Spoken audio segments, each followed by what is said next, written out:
நம்மையெல்லாம் காப்பதற்காக, நம்மையெல்லாம் வாழ்விலே கைதூக்கி விடுவதற்காக அவதரித்த ஒரு பரம்பொருள் முருகப்பெருமான். கஷ்யப சிவாச்சாரியார் கந்தபுராணத்திலே முருகப்பெருமானின் அவதாரத்தை சொல்கிறார். அவர் சொல்லும்போது எப்படி சொல்கிறார் என்றால், அருவமும் உருவமும் ஆகி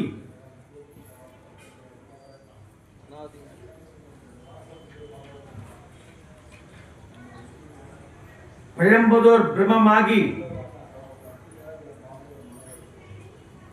கருணை முகங்கள் 6 கொண்டு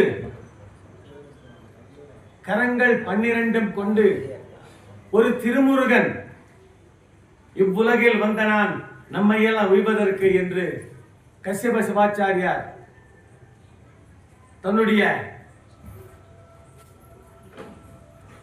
கந்தபுராணம் சொல்கிற இடத்திலே சொல்கிறார். இந்த இடத்துல நாம ஒண்ணு பார்க்கிறோம். நமக்கெல்லாம் குழந்தை பிறந்த உடனே தான் பேர் வைப்பார்கள். முருகப்பெருமானுக்கு தான் பிறக்க முன்னாடியே பேர் வைச்சாங்க. திருமுருகன் வந்து இங்கு உதித்தினான் உலகம் ஒய்வதற்கு என்று பாடினார்.